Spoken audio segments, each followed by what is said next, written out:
Hai, salam Salam Katolisitas. Katolisitas. Selamat berjumpa kembali di channel Katolisitas. Pada kesempatan kali ini, kita akan melanjutkan topik tentang keperawanan Bunda Maria dengan membahas sejumlah pertanyaan tentangnya.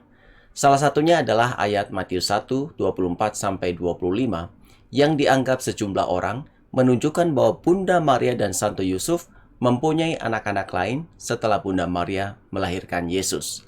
Ayat Matius 1, 24-25 mengatakan demikian. Sesudah bangun dari tidurnya, Yusuf berbuat seperti yang diperintahkan malaikat Tuhan itu kepadanya. Ia mengambil Maria sebagai istrinya, tetapi tidak bersetubuh dengan dia sampai ia melahirkan anaknya laki-laki dan Yusuf menamakan dia Yesus. Nah, bagaimana kita menjelaskan hal ini? Ada baiknya kita membaca terjemahan ayat ini dalam bahasa Inggris agar kita dapat menggarisbawahi kata kunci dalam ayat tersebut. Terjemahan bahasa Inggrisnya adalah And Joseph, rising up from sleep, did as the angel of the Lord had commanded him, and took unto him his wife. And he knew her not till she brought forth her firstborn son, and he called his name Jesus. Diambil dari Matius 1, 24-25 dari versi Douay-Rheims Bible. Pertama, mari kita mengacu kepada kata asli yang digunakan pada kalimat kunci di ayat tersebut. Kata kerja yang digunakan di sana adalah ginosko dalam bahasa Yunani atau nous dalam bahasa Inggris. Dalam kitab suci, kata nous dalam konteks suami istri diterjemahkan sebagai mengenal yang paling erat, yaitu dalam hubungan persetubuhan seperti pada Adam dan Hawa di kitab Kejadian 4 ayat 1. Nah, di ayat ini, Matius 1, 24-25 dikatakan, ia, Yusuf, mengambil Maria sebagai istrinya, tetapi tidak bersetubuh ginosko dengan dia sampai ia melahirkan anaknya laki-laki dan Yusuf menamakan dia Yesus.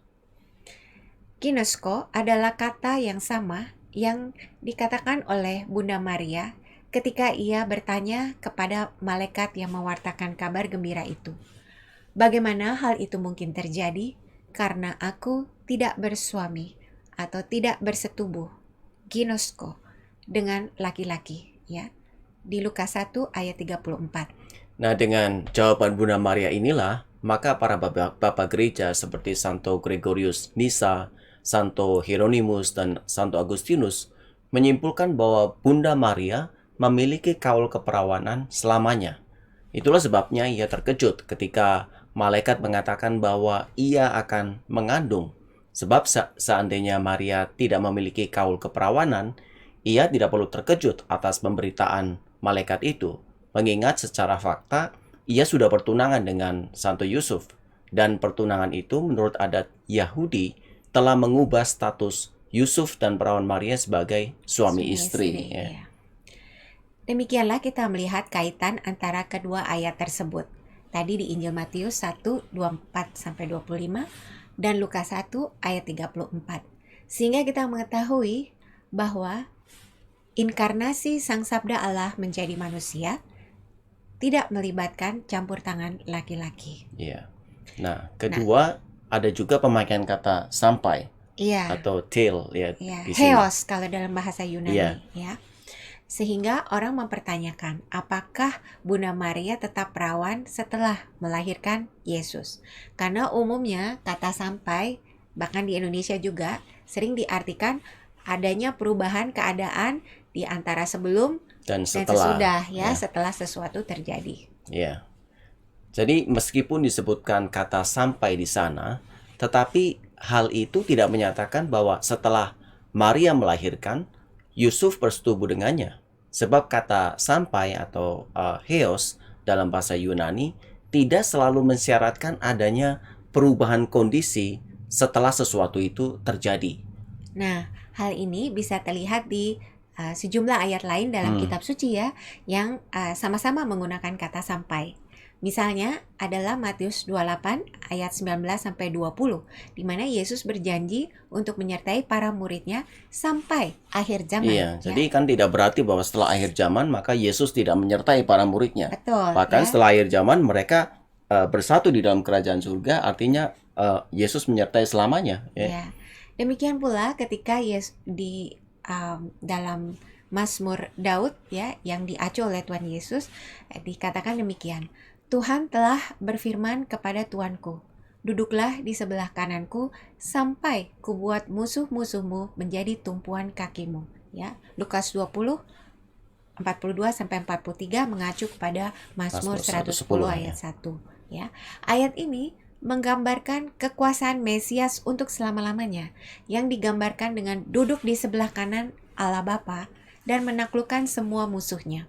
Maka kata sampai di sini tidak berarti bahwa setelah musuh-musuh telah dikalahkan, maka kekuasaan Sang Mesias akan berakhir. Ya, contoh lain adalah pesan Rasul Paulus kepada Timotius ya, agar bertekun di dalam membaca kitab-kitab suci sampai Dia datang di dalam 1 Timotius 4:13. Nah, tentu saja Rasul Paulus tidak bermaksud agar Timotius berhenti membaca kitab suci setelah kedatangannya. Iya. Ya, atau dalam perjanjian lama dikatakan bahwa Mikal, anak Saul, tidak mendapatkan anak sampai hari matinya. Ya, 2 Samuel 6 ayat 23. Tentu saja ayat ini tidak mengatakan bahwa setelah mati maka Mikal akan mendapatkan anak. Iya. Jadi jelaslah bahwa kata sampai di dalam kitab suci tidak selalu mensyaratkan perubahan kondisi setelah sesuatu itu terjadi, ya. Demikianlah maka Matius 1 sampai 25 tidak untuk diartikan bahwa setelah melahirkan Yesus, Yusuf dan Maria melakukan hubungan suami istri. Ini serupa, mungkin kita bisa lihat contoh lain ya dalam pernyataan ini. Umat Katolik berpantang setiap hari Jumat sampai pada Minggu dan Oktav Paskah. Nah, ada penekanan di sini yaitu peristiwa perayaan Paskah. Tetapi sesudah Paskah tetap umat Katolik berpantang setiap hari Jumat karena hari Jumat adalah hari tobat sepanjang tahun dengan kekecualian Oktav Paskah dan Oktav Natal. Meskipun banyak yang lupa ya. Iya, sekalian mengingatkan ya. Jadi dihubungkan dengan pernyataan Injil tadi disebutkan bahwa Yusuf tetap menjaga keperawanan Maria sampai ia melahirkan anaknya laki-laki, demikian pula setelahnya. Lantas mengapa perlu disebut sampai ia melahirkan anaknya laki-laki? Ya, yang pertama adalah memang untuk menekankan adanya peristiwa istimewa yang ingin disampaikan, yaitu kelahiran Yesus. Jangan kita melupakan perikop itu sedang mengisahkan tentang kelahiran Yesus Kristus. Dan yang kedua, keadaan persiapan yang mendahului peristiwa penting tersebut, yaitu tidak adanya campur tangan laki-laki. Ya. Nah, ini sebagaimana tadi contoh pantang setiap hari Jumat di masa Prapaskah mendahului Paskah. Ya. Demikianlah penjabaran tentang makna kata sampai dalam Matius 1 ayat 24 dan 25 tersebut. Semoga dengan penjabaran ini kita dapat semakin memahami mengapa ayat tersebut tidak menentang kebenaran ajaran gereja bahwa Bunda Maria tetap perawan selamanya. Sampai jumpa dan semoga Tuhan memberkati.